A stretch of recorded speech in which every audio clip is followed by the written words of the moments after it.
Quero convidar vocês a abrirem a Bíblia em Números. Livro de Números. Bom dia a todos, Deus abençoe muito você nesta manhã. Estamos preparados para mais uma jornada através do mundo da Bíblia. Como todos sabem, nós fizemos aqui um estudo de toda a Bíblia, domingo a domingo, que deu mais de 70 domingos, porque nós fizemos algumas vezes a mais, Hebreus 2 vezes, Salmos 2 vezes e Apocalipse umas 5. Então deu umas 70 e poucas vezes. Nós estamos retomando a mesma jornada com outro foco, porque nós temos aprendido dia após dia que a Bíblia é um livro inesgotável. Eu quero dizer a você que a experiência pessoal minha com a Bíblia, cada dia, tem sido algo infinitamente glorioso. Eu gosto de estar lendo a Bíblia e também estar lendo as introduções que pessoas, estudiosos, têm feito ao redor da Bíblia. Eu tenho sido impactado na minha vida, na história, por pessoas tão marcantes na palavra, que hoje eu quero dizer assim, como eu tenho que honrar aquelas pessoas que me ensinaram a palavra de Deus desde a infância, mas também nas grandes universidades. Muitos aqui lembram quando eu saí daqui para ir para a Suíça, para fazer um mestrado na Universidade de Genebra. Na verdade, eu fui para na Universidade de Genebra para um centro ecumênico mundial. E duas pessoas me impactaram biblicamente lá. Um foi Albert de Puy, um suíço, que eu me lembro quando ele começou a dar aula, muitos começaram a criticar porque ele era muito profundo na Bíblia. E havia um professor, nós tínhamos lá professores de todas as denominações. Por exemplo, esse suíço era um reformado, um presbiteriano, tinha um metodista, esse metodista uruguaio, suíço-uruguaio, ele me disse um dia, olha, quando esse suíço estiver dando aula, preste muita atenção, ele é a maior autoridade no Antigo Testamento que existe no mundo hoje. No Pentateuco não existe ninguém que sabe mais do que ele. E vou dizer mais, talvez nunca na história humana teve alguém que saiba mais do que ele. Eu falei, puxa, eu vou prestar muita atenção. Uma das pessoas mais humildes que eu conheci. Então, quando eu abro o Pentateuco, eu lembro dele. Eu não consigo entrar na Bíblia sem lembrar desse professor. Quando ele passou pelo Novo Testamento, aliás, pelo Antigo Testamento. Tinha pessoas, eu disse, de todas as igrejas. Tinha um padre da África, ele da Tanzânia, Father Gospel, todo mundo o conhecia assim.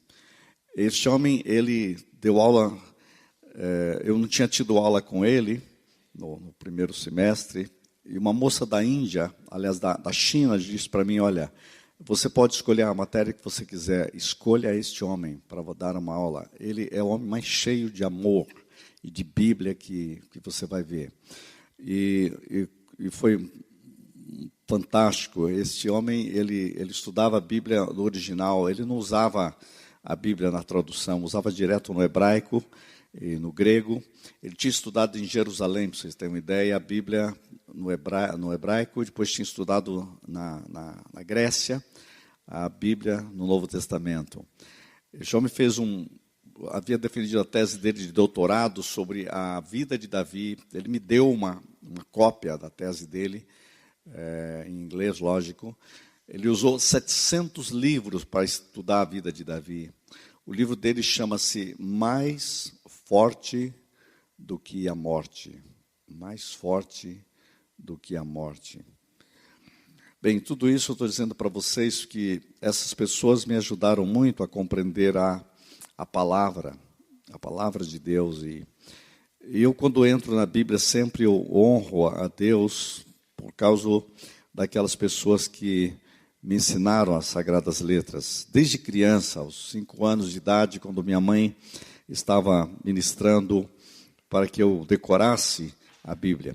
Eu estou dizendo isso porque ontem, Deus me deu um privilégio ontem, nós estamos na Unifil com um curso de teologia em EAD, e alunos de todo o Brasil, ontem tinha mais de 100 alunos que chegaram, e eles me pediram para expor a Bíblia para esse grupo. Eu falei da 1h30 às 6h30. Eu tinha preparado muita coisa, mas eu tinha que abrir o coração na Bíblia. Agora vocês imaginam, eu tinha estudado a Bíblia aqui 66 horas pelo menos, ou 70 horas, e tinha preparado essas aulas todas. Eu abri a Bíblia, gente, foi impressionante. Eu falei 4 horas com a Bíblia na mão, sem ter usado nada. Eles ficaram impressionados, falaram, mas como que Deus te deu essa visão da Bíblia? Eu disse, olha, eu passei na minha igreja estudando a Bíblia 70 horas, né? E foi muito rápido essas 4 horas, e foi algo tão glorioso. Então, eu me sinto desafiado nesta manhã, mais uma vez, a dizer que é uma aventura que eu estou convidando vocês para caminhar comigo, os que puderem vir, porque a gente vai andar pela Bíblia. Vamos deixar que a palavra de Deus se abra ao nosso coração, ao nosso espírito. Nós temos muito para aprender. Ontem eu disse para os alunos o seguinte, eu precisava viver mais 100 anos só para estudar a Bíblia, né?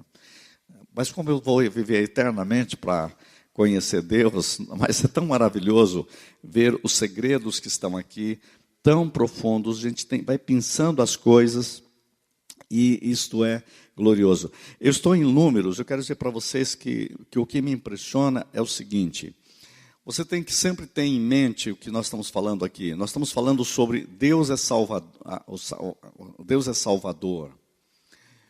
E eu poderia chamar de Números, Deus é um Deus que se preocupa com os números, tanto que tem um livro chamado Números.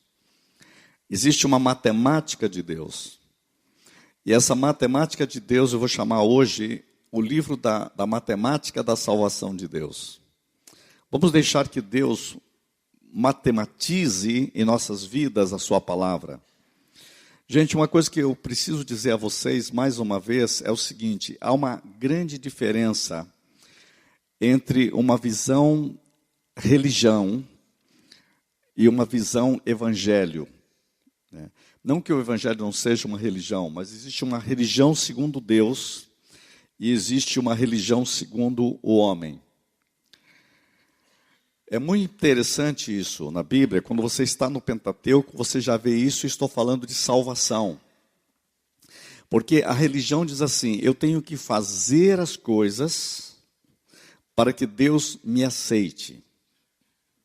Isso é a religião. Eu vou fazer tudo, eu vou fazer isto, para que Deus me aceite. Essa é a religião. O evangelho, que é a religião do reino de Deus, é diferente.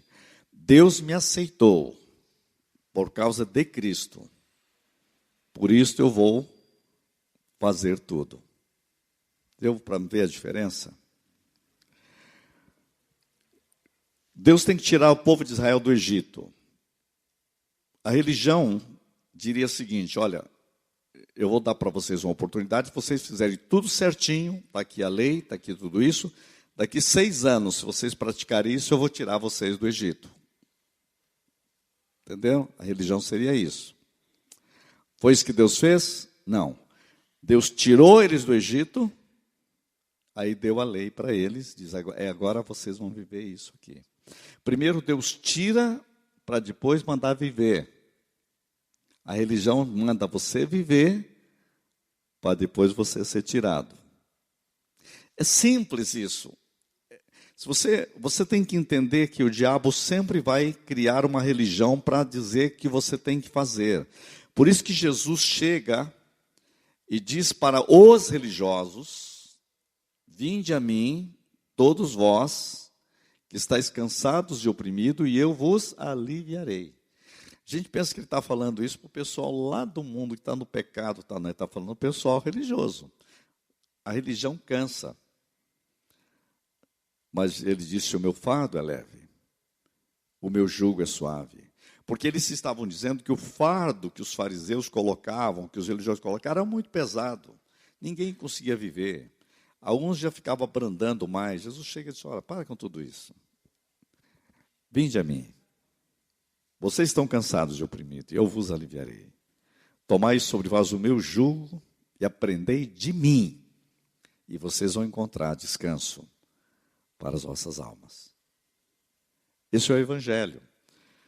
Então, quando eu tenho essa visão do Evangelho, eu vou para o livro de Números, eu começo a entender coisas gloriosas. Por quê? Porque Números é o caminhar pelo deserto. E no caminhar com o deserto, você tem a ação da graça de Deus no livro de Números. É muito interessante, eu estava vendo ontem um comentário do Pentateuco, dos 5 livros, achei algo que eu achei muito interessante. Ele diz assim, o Pentateuco pode ser lido, primeiramente, como biografia de Moisés. Né?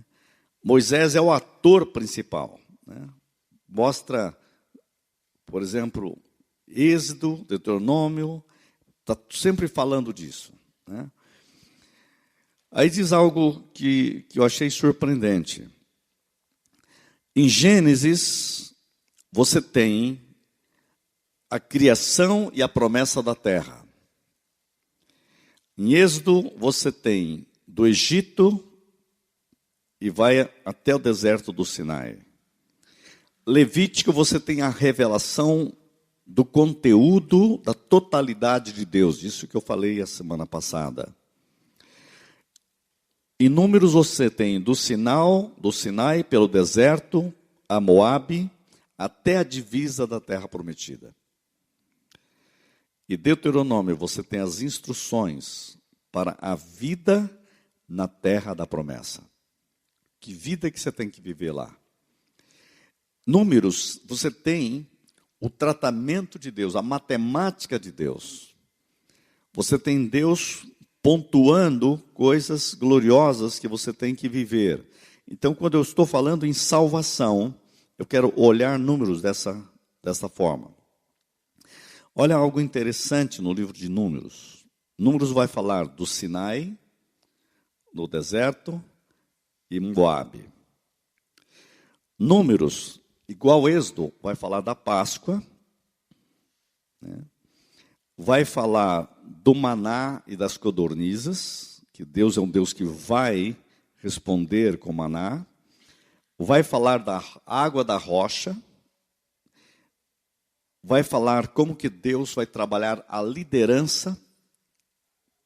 Números trabalha os líderes. Mas Números também vai falar da idolatria, que eles têm que se libertar dos Baals, das idolatrias dos deuses pagãos, porque eles têm que estar preparados.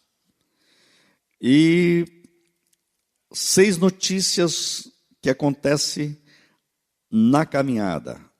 E é muito interessante que na caminhada Deus vai dando, eles acampam e Deus traz sempre uma palavra em cada um dos momentos que eles param. É um tratar de Deus nessa caminhada. Eu sempre digo que quando a gente para pensar no deserto, o deserto de Israel é um tratado da nossa vida cristã. Isto é, Deus nos libertando. Eu uso sempre uma expressão que eu quero que você compreenda isso, porque é a chave de tudo aqui, na minha opinião, é que Deus, na salvação, Ele quer nos salvar de nós mesmos. O mais difícil não foi Deus tirar Israel do Egito. O mais difícil foi tirar o Egito de dentro de Israel.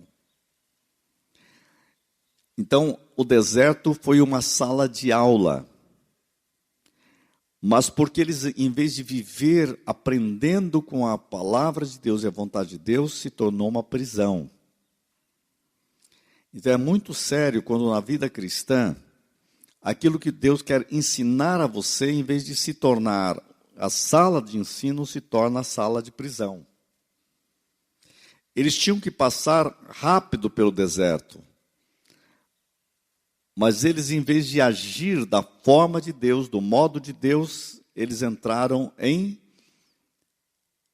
murmuração. Então, a grande resistência que você tem às ameaças que eles viveram, eles tinham possibilidades, eles tinham oportunidades, mas eles viveram ameaças. As ameaças de dentro. Quais eram as ameaças de dentro? A ameaça de dentro, primeiro, resmungar. Eles estavam murmurando. Então, a vida de Israel foi uma vida de murmuração. E essa murmuração atrapalhou eles atingirem o projeto de Deus com rapidez. E outro problema foi a idolatria interna, porque eles precisavam se libertar de todos aqueles deuses falsos que eles trouxeram junto com eles. Deus estava purificando a ideia deles, a mente deles. Por isso que era importante sair do Egito. Eles tinham que ser curados. Eles precisavam depender totalmente de Deus. E essa foi a aula propedêutica de Deus neles. Eles aprenderem que o deserto é um lugar que eles precisam aprender a caminhar com Deus. A depender de Deus. E se libertar de todas as muletas religiosas. Ter Deus mesmo como Senhor da vida deles. E eles tinham ameaças de fora. A ameaça de fora era Moabe, né? Os medianitas também. O que eram eles? Eles podiam estar... Deus queria que eles se purificassem para eles não terem a influência cultural dos contextos. O deserto era um lugar para eles entenderem. Aqui você vai ter um padrão claro do que Deus quer. Agora vocês podem enfrentar a realidade, a pressão de fora. Então, números têm a ver com na nossa prática da salvação. Deus querendo trabalhar você profundamente. Todo mundo já ouviu falar de números um pouco, pelo menos. Há um texto que é o mais citado na igreja os últimos séculos, que é aquele texto que você quiser abrir, eu quero começar lendo esse texto, que é a bênção sacerdotal de Números capítulo 6, versículo...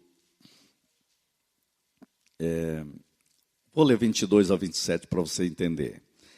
Disse o Senhor a Moisés, fala a Arão e aos filhos, dizendo, assim abençoareis os filhos de Israel e dir-lhes-ei, o Senhor te abençoe e te guarde. O Senhor faça resplandecer o rosto sobre ti e tenha misericórdia de ti. O Senhor sobre ti levante o rosto e te dê a paz. Assim porão o meu nome sobre os filhos de Israel e eu os abençoarei. Pare para pensar a profundidade disso. Deus está pedindo que os sacerdotes abençoem os filhos de Israel. Então, essa é uma bênção que é para nós também. Por quê? Porque todos nós que estamos em Cristo somos abençoados como filhos do verdadeiro Israel de Deus. Então, quero nesta manhã começar dizendo a você que você receba essa palavra. O Senhor te abençoe e te guarde. Diga isso para você mesmo. Diga isso para os seus filhos. Você já chegou uma vez no espelho e já leu esse texto? O Senhor te abençoe e te guarde. Porque esse texto é um texto para você. O Senhor faça resplandecer o seu rosto sobre ti. Você tem que ser um resplendor de Deus. Viver sob a luz de Deus. Então, toda caminhada é uma caminhada diante de Deus. Isso é uma bênção diária. O Senhor resplandeça sobre ti. E o Senhor tenha misericórdia de ti. Se há algo que eu e você precisamos, e aqui está o tema da salvação. Porque o Deus da Bíblia é o Deus misericordioso. Por que Ele é o Deus da misericórdia? Porque eu e você precisamos de salvação. Então, desde que essa palavra venha ao seu encontro, tenha misericórdia de ti. A Bíblia diz que a misericórdia do Senhor se renova cada manhã. Essa ideia de cada manhã em Números é muito maravilhoso, gente. Por quê? Porque o maná é dado toda manhã. A ideia do maná é uma ideia de salvação. É a misericórdia de Deus cada manhã. E a Bíblia diz que as misericórdias do Senhor se renovam cada manhã. Por que se renovam? Porque eu e você precisamos de salvação diária. Vou dizer mais uma vez para você entender essa questão da salvação. A salvação ela tem 3 tempos. Primeiro tempo, a Bíblia diz que nós fomos salvos em Cristo. A Bíblia diz para saberdes, João diz, para saberdes que tendes a vida eterna. Não está dizendo tereis, tendes. Salvação você recebe. Por que você recebe salvação? Porque é uma dádiva de Deus. É a misericórdia de Deus. Mas salvação também, ela é algo recebido e é um processo. O que é um processo? Significa que cada dia nós estamos sendo salvos. Como? De nós mesmos. Nós estamos nos voltando a Cristo. Jesus disse, cada dia, negue-se a si mesmo, cada dia, tome a sua cruz, cada dia, siga-me. Esse cada dia significa eu cada dia com Cristo. Cada dia é um processo. Mas a salvação também será completa lá no escatológico. Seremos salvos. A Bíblia trabalha a salvação nessas 3 dimensões. A salvação que temos, a salvação que estamos, a salvação que teremos. Porque um dia, até o nosso corpo vai ser glorificado. Né? Esse é um tema que nós estamos trabalhando às noites, né, reverendo Ney? A questão da regeneração, justificação, santificação. Hoje é justificação e glorificação. Eu vou falar o último, né? Vocês não deviam perder isso, né? Hoje o reverendo Ney fala sobre justificação, depois sobre santificação. Acho que é isso. E tem mais uma ainda, que é redenção. Acho que o Ricardo vai falar. É uma sequência de 4 segmentos. Eu termino dizendo da glorificação, que é a salvação plena. Então, esses 4 polos, gente, são fundamentais na salvação. E quando eu estou lendo aqui a misericórdia do Senhor, e tenha misericórdia de ti, que a misericórdia do Senhor se renova a cada manhã, que a misericórdia do Senhor é a causa de não sermos consumidos, o que a Bíblia quer mostrar? Que Deus é o Deus salvador que nos salva plenamente cada manhã. Isto é, a salvação de Deus está sempre vindo ao nosso encontro e nós estamos nos integrando cada vez mais a Cristo. Eu diria que é uma conversão plena, né? Uma conversão diária. Por que eu estou falando isso? Porque tem gente que ele pega aquela ideia de salvação que vem com o enlatado, e eu digo que muitas vezes vem de alguns pregadores americanos, né, que eles chegaram com aquele negocinho. O negócio é o seguinte: você abriu o coração? Abriu o coração. Encontrou Jesus? Encontrou Jesus. Jesus entrou no seu coração? Entrou no seu coração. Você está salvo? Está salvo. Aí ele vive uma vida que não tem nada a ver com isso. Some da igreja, some de tudo, não tem nada com Deus. Aí eu falo, mas ele vive uma vida assim, mas ele está salvo. Ele entregou a vida a Jesus. Eu não entendo esse tipo de coisa, não. Sabe? Não tem nada de salvação diária. Não tem um caminhar com Deus. É como se fosse uma coisa mágica. Como se fosse assim, um Deus Las Vegas. Apertou um botão, está salvo, está aqui. Eu estou com a passagem para o céu e estou pronto, vou para o céu. Não é um caminhar com Deus. Gente, isso não é salvação. Isso é salvação religiosa.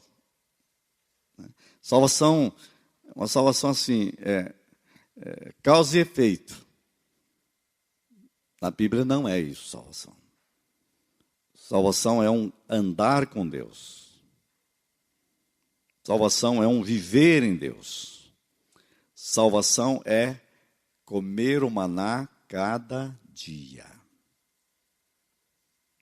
O cara pega o maná, eu peguei o maná hoje, eu vou pegar para uma semana toda. Eu vou ficar em casa, não fazer nada. No dia seguinte o maná está bichado. Porque qual a ordem? Você tem que pegar cada dia. Cada dia. Aí você vai na Bíblia e você descobre qual é o maná.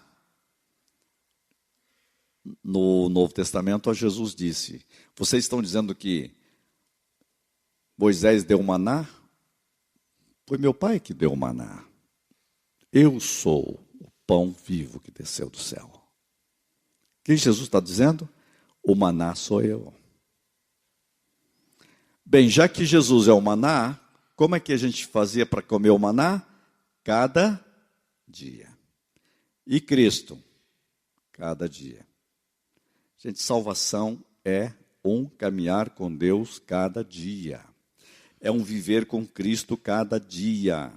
É uma experiência cada vez renovada com Cristo. É um entregar-se cada vez mais a Cristo cada dia. Isso é que é crescimento. E quando você vive para a glória de Deus cada dia, o que acontece? A sua vida tem uma inteireza em Deus. Aí você vai entender Levítico. Porque Levítico é o livro da totalidade, que nós já falamos na semana passada, que é viver inteiramente para Deus. Por isso que Levítico fala da totalidade da salvação. Os outros livros, alguém diz o seguinte, que o livro teológico é Levítico, os outros estão ao redor para a gente entender o que Deus está querendo falar ali em Levítico. Todo o mais é para chegar a você a viver aquilo que é viver a totalidade de Deus. Por isso que Levítico fala até para lavar as mãos. Fala de higiene. Fala de animais. Fala do cuidado da natureza. Porque é o livro que fala que viver em Deus é viver a totalidade. Toda a minha vida tem que ser uma vida para a glória de Deus. Números. Números está apontando o tratamento de Deus para isso. Então, Números quer mostrar o seguinte: o maná é uma experiência diária.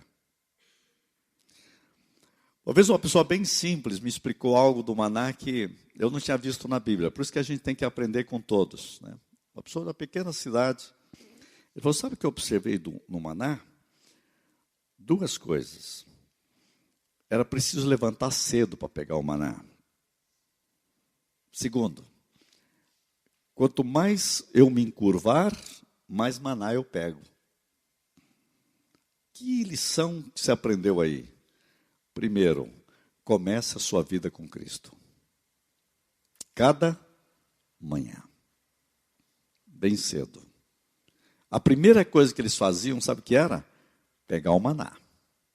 Não podia falar assim: vamos trabalhar bastante, depois a gente vai lá e pega o maná. Não dava. Já era. Primeiro pegava o maná e depois ia fazer as outras coisas. O maná é a primeira coisa que tinha que pegar. O que significa isso na salvação para você? Qual é a primeira coisa que você tem que fazer cedo? Todo dia. Está começando a entender a mensagem aqui? E é impressionante. Caiu do céu. Era a misericórdia de Deus cada dia. Eu tenho que me abaixar para pegar.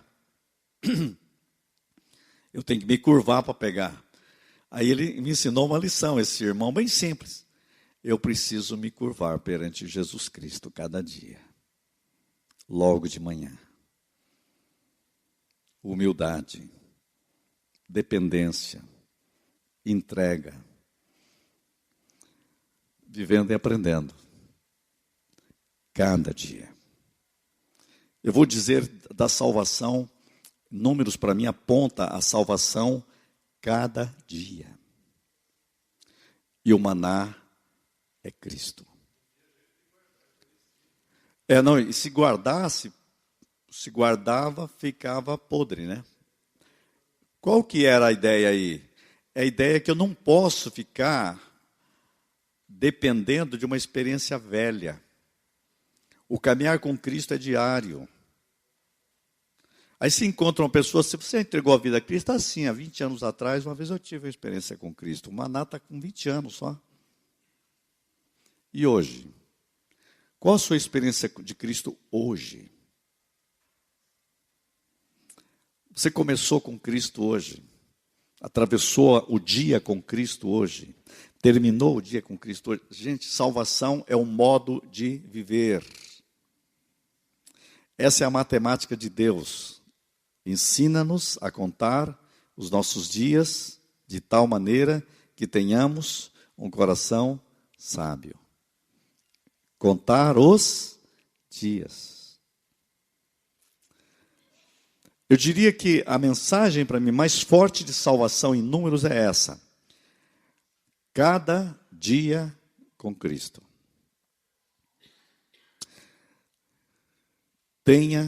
O rosto do Senhor esteja sobre ti e tenha misericórdia de ti. A misericórdia se renova a cada manhã. O maná se renova a cada manhã. Misericórdia cada manhã. O brilho de Deus sobre sua vida cada manhã. Ou você quer que Deus brilhe na sua vida só uma vez? Ou você quer todo dia? O rosto de Deus sobre você todo dia. O caminhar com Deus você todo dia. O depender de você com Deus todo dia. Gente, nós temos que fazer da vida cristã, da salvação, uma respiração espiritual.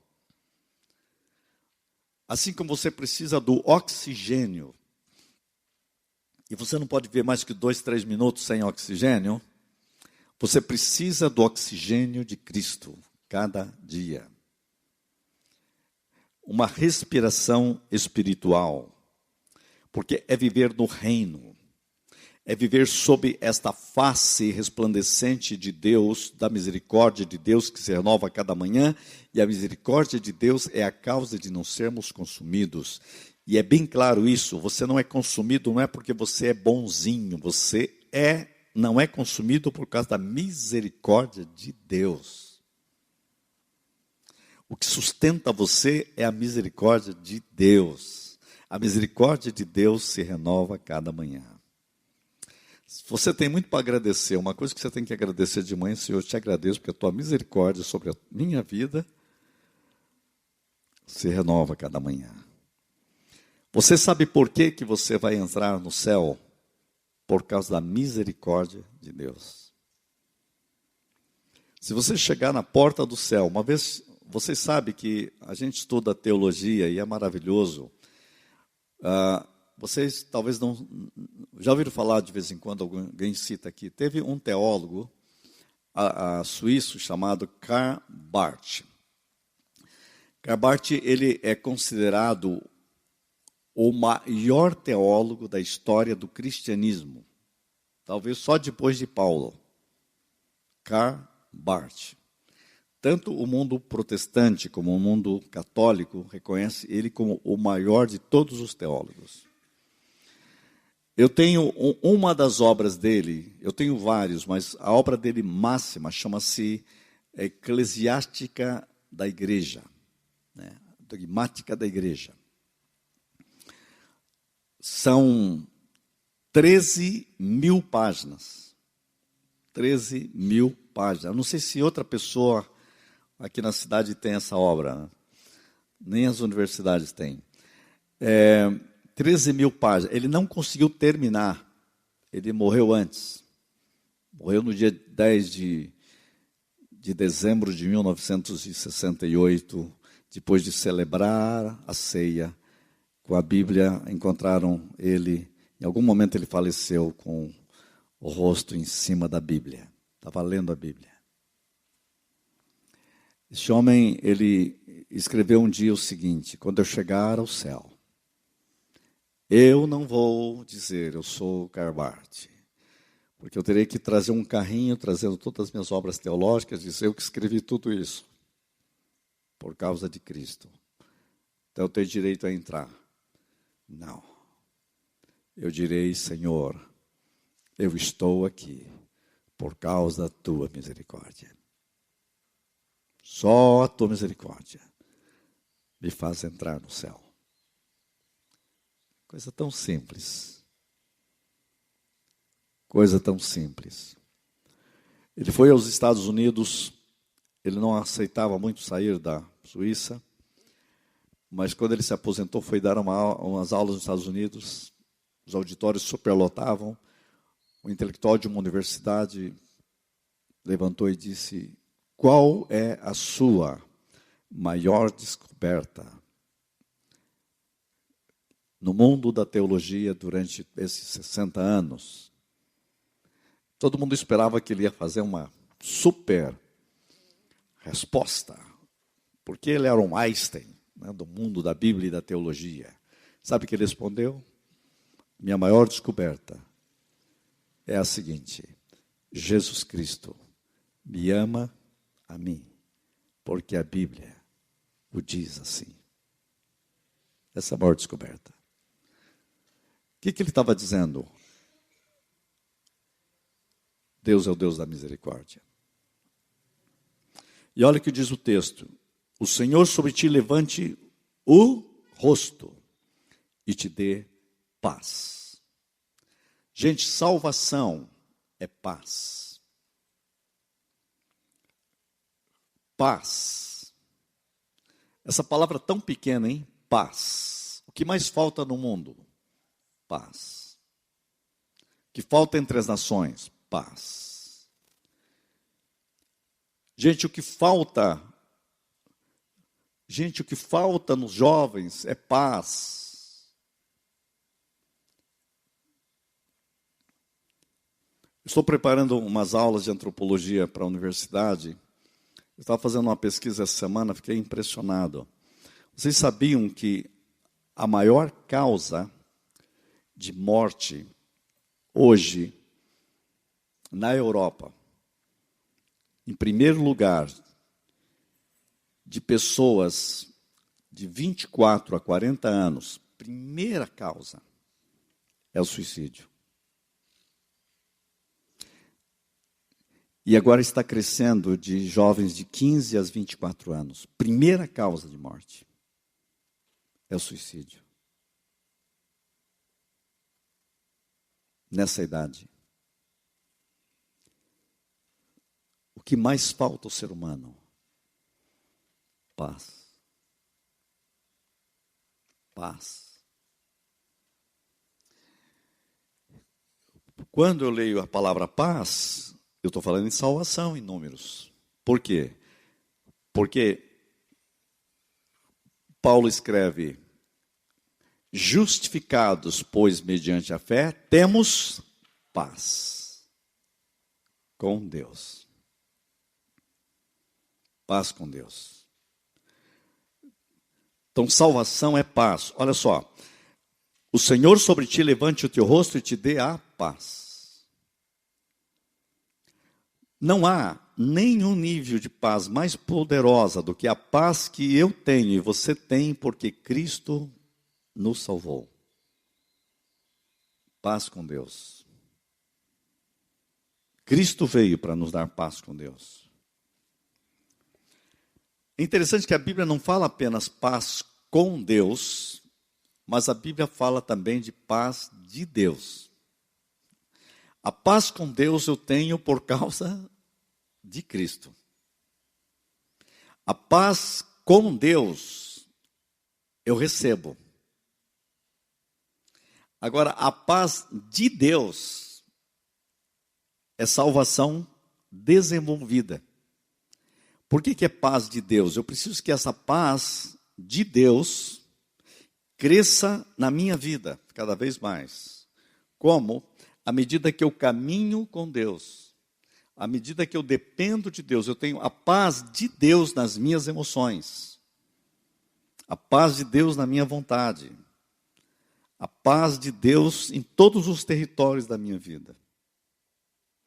Então, muita gente tem a paz com Deus, porque está salvo, mas ainda não cresceu muito para que a paz de Deus seja o governo de Cristo sobre todas as áreas da vida.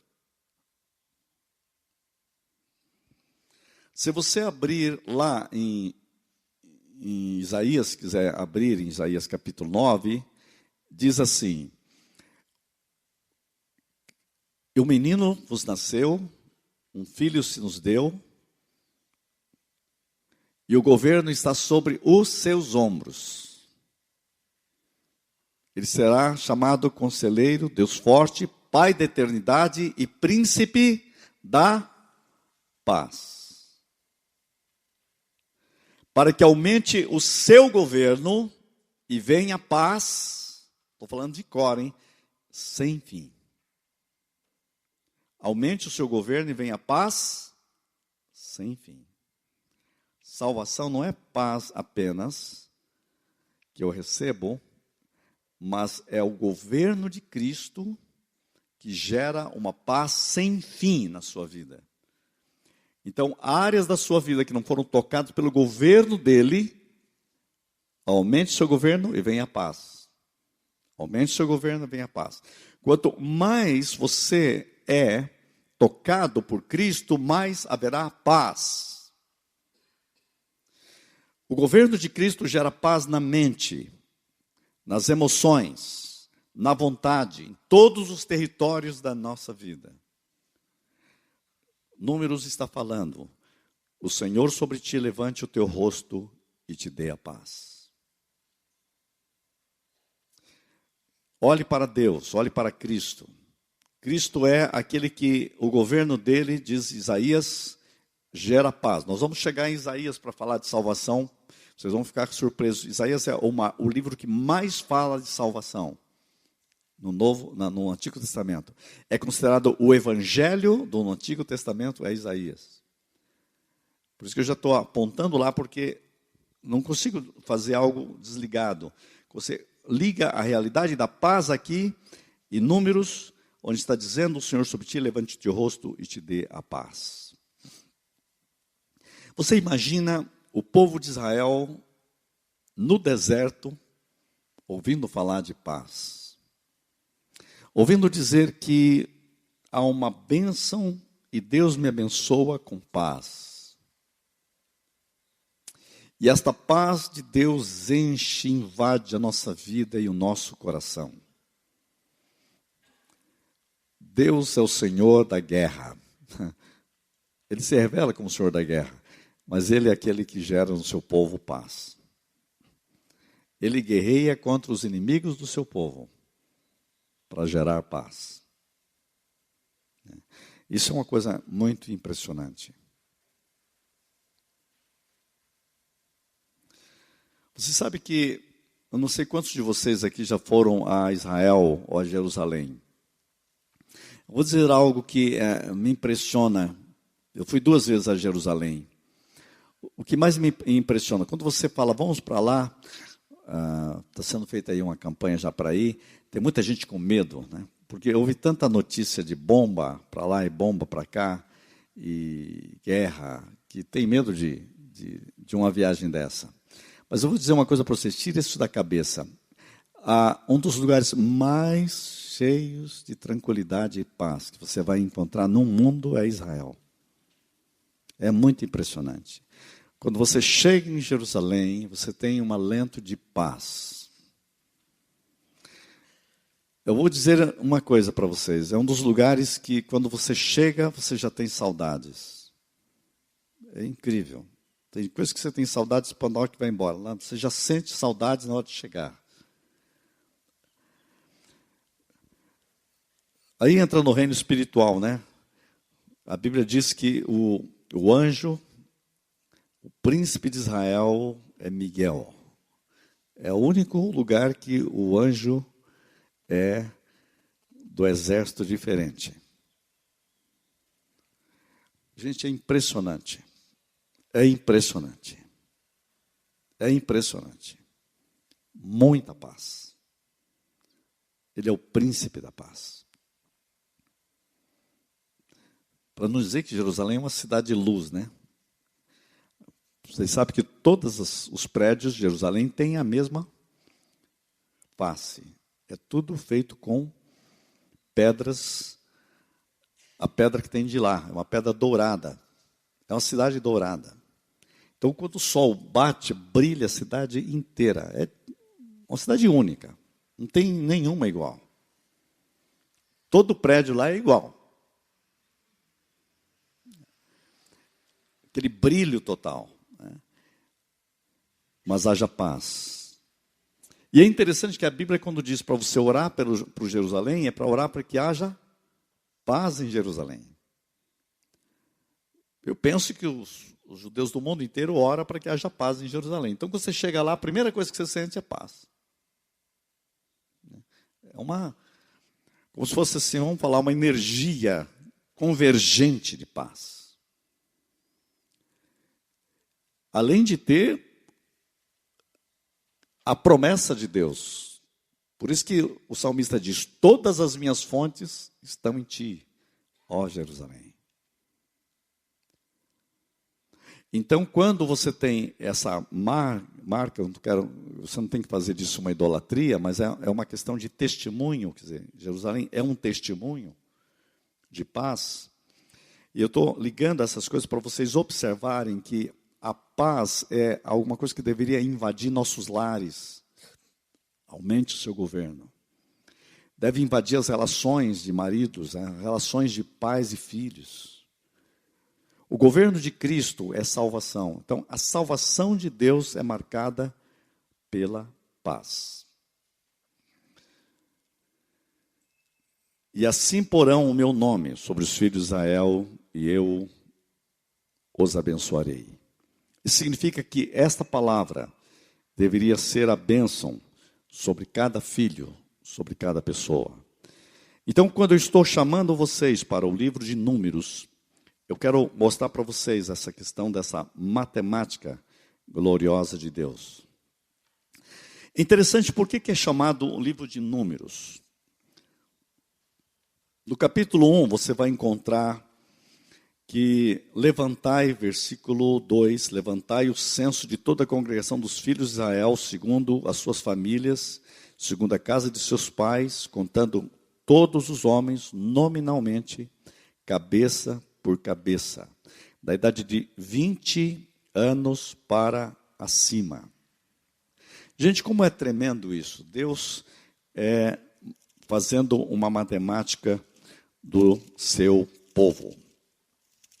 Bem, não tem jeito de a gente mexer em todos os textos que trata o tema de salvação, mas eu quero mostrar mais um fato que me chama muito a atenção, desta questão da salvação no livro de Números. Quando aparece dois personagens que têm um espírito da compreensão da salvação de Deus na totalidade, e dois deles, esses dois são chamados Josué e Calebe. É feito a eles uma referência muito interessante nessa caminhada de salvação. No capítulo 13, se você puder, abra no capítulo 13, você vai ver que disse o Senhor a Moisés, envia homens que espiem a terra de Canaã, que eu hei de dar aos filhos de Israel. E esses 12 espias vão espiar a terra. E diz o texto bíblico que eles subiram, versículo 21, e espiaram a terra. E eles voltaram com um cacho de uvas. No versículo 23, depois vieram até o vale de Escol, e dali cortaram um ramo de vide com um cacho de uvas, o qual trouxeram 2 homens numa vara, como também romãs e figos. Gente, o cacho de uva era tão grande que um homem só não conseguia carregar, tinha que ter 2. Eles estavam querendo trazer as vitórias da terra da promessa. Este lugar chamou o Vale de Escol por causa do cacho que ali cortaram os filhos de Israel. Né? E é interessante isso. Ao cabo de 40 dias, voltaram de espiar a terra. Diz o texto, caminharam e vieram a Moisés e Arão e a toda a congregação, aos filhos de Israel, e no deserto de Parã, a Cádiz, deram-lhe conta eles a toda a congregação e mostraram-lhes o fruto da terra. Esse é um ponto muito interessante. Eles trouxeram e mostraram o quê? O fruto da terra. Eles mostraram o fruto da terra. E aqui acontece algo. Relataram a Moisés, disseram, fomos à terra que nos enviaste, e verdadeiramente mana leite e mel, este é o fruto da terra. Veja de novo a ênfase, o fruto da terra.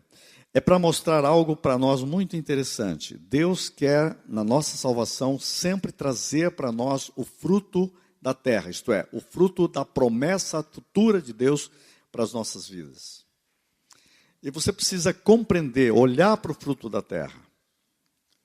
Agora aqui tem uma coisa muito prática para nós na vida cristã. Eu estou no deserto, não tem nada no deserto, mas eu tenho no deserto o fruto da terra.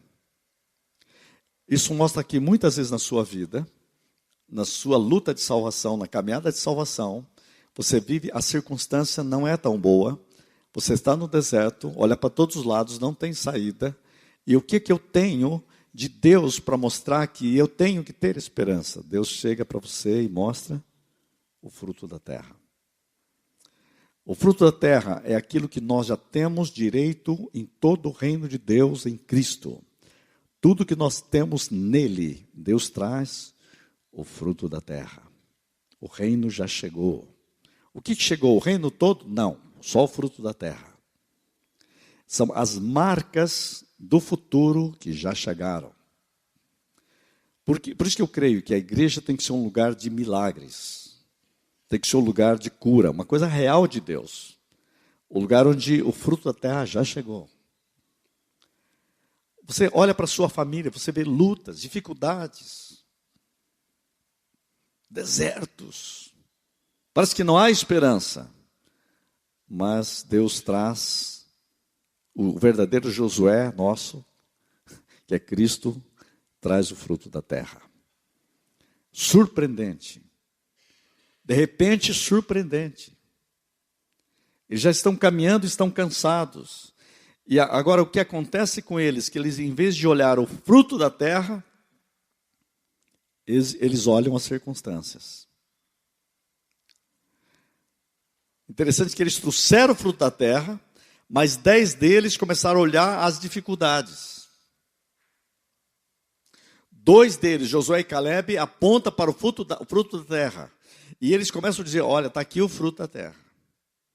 Trouxemos o fruto da terra. Mana leite e mel, está aqui o fruto da terra. Os 10 começaram a falar, mas tem gigantes, tem problemas, tem montanhas, tudo isso é verdade. Eles começam, a terra pela qual passamos a espiar, versículo 32, é terra que devora os seus moradores. Os caras lá, morte mesmo. Devora os seus moradores. E tudo o que vimos nela são homens de grande estatura. Começou a falar do tamanho dos gigantes, do tamanho dos problemas. Aí o povo foi se enchendo de medo. Chega no versículo 33, diz, também vimos ali gigantes, os filhos de Anak são descendentes de gigantes, e éramos aos nossos próprios olhos como gafanhoto. E aqui eles têm um problema sério na caminhada de salvação. Visão de gafanhoto. Tem muitos cristãos que são gafanhóticos. Visãozinha de gafanhoto. Só vê gigante. Só vê problema. Aí o resultado? Murmuração. E não olham o fruto da terra. Veja, o fruto da terra é grande. Mas em vez de ver a grandeza do fruto da terra, eu vejo a grandeza dos inimigos, a grandeza do diabo, a grandeza dos problemas, a grandeza das lutas. Então eu quero convidar você, na sua caminhada de salvação, você pode ou olhar o fruto da terra, do que Deus já tem feito na sua vida, olha grandes coisas que Deus tem feito na sua vida. Tem uma antiga canção que o pessoal nosso cantava, que a gente sempre reclama que não canta mais, que é Conta as muitas bênçãos. Como que é? Ele conta as muitas bênçãos, diz as quantas são, é isso? E verás surpreso quanto Deus já fez. Isso é olhar o quê? O fruto da terra. Tem lutas, tem dificuldades, mas quantas bênçãos? As lutas você conta fácil. Os problemas você conta fácil. Eu vou dizer para você, eu assisto jornal um só, mas tem gente que pega um, vai para outro, aí repete aquelas monte de notícias, só notícia negativa, só tem bandido, ladrão, alma de ladrão, aí tá um negócio doido. É ladrão para todo lado. Então você precisa desligar um pouco isso, dar um negócio meio rápido e vai para a Bíblia e começa a ver o fruto da terra, porque senão você vai ficar achando que a desgraça está uma desgraceira que piorou, maximiza a desgraça. Fica triste. Aí fica deprimido. Gente que você esperava que é bom é bandido também. Aí está difícil. Aí você já não sabe mais se é verdade, se não é verdade. Aí entra toda a mentirada no meio. Vai para a palavra de Deus. A palavra de Deus é eficaz e ela dura para sempre. Olha para o fruto da terra. É isso que Deus quer que você veja, o fruto da terra. Aquilo que Ele trouxe para você. A paz, a palavra, a esperança, o milagre. Quando você pensa que não tem saída, Deus dá uma saída. Acontece isso com Israel. Gente, não tem água.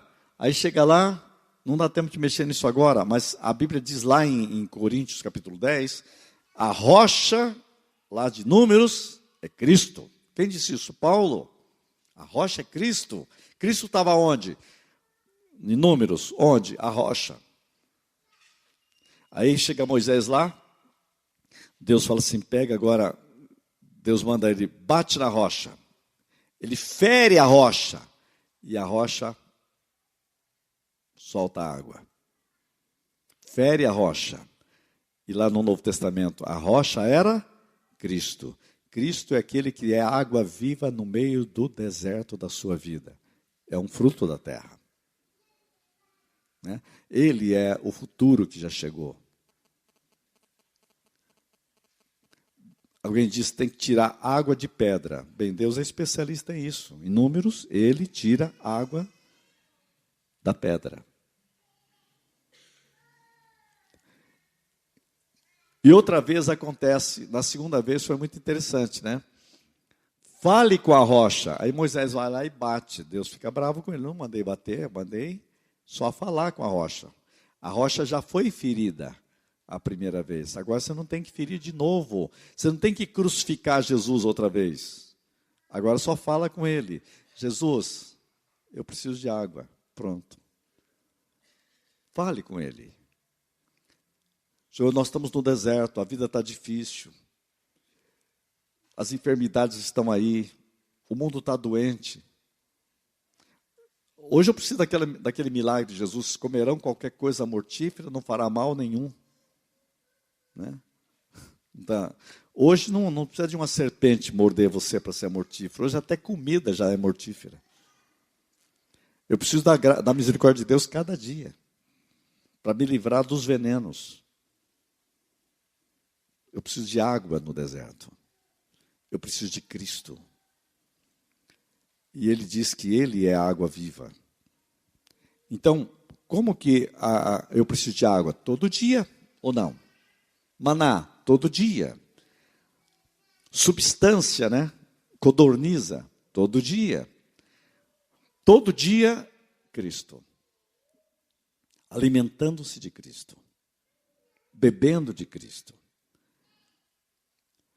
Agora, eles poderiam, de Cades Barneia até a terra da promessa, depois nós vamos ver isso semana que vem,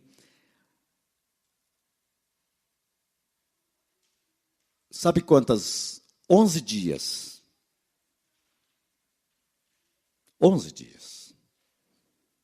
Sabe quanto eles levaram? 38 anos. O que eu posso fazer em 11 dias? Eu levo 38 anos. Por quê? Por causa da murmuração. Por causa de não se alimentar da verdade de Deus. Eu gostaria que você não ficasse enrolado no deserto 38 anos, não. O nosso estudo aqui é para a gente ir em 11 dias. Isto é, vamos ser mais velozes em comer mais do fruto da terra. Não falar do fruto da terra só, mas nos alimentar do fruto da terra. E outra, pisar na terra. Há uma vida de vitória em Cristo, em Deus, que eu e você podemos viver lá. E esta é a mensagem de Deuteronômio. Esse mês só tem um domingo que eu vou estar em Brasília pregando, mas nós vamos continuar passo a passo. Hoje foi mais um passo.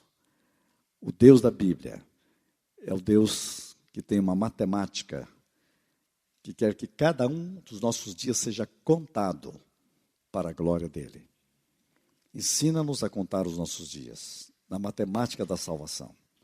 Nós oramos com essa palavra sobre a sua vida e abençoamos você em nome de Jesus. Deus abençoe vocês até a próxima aula.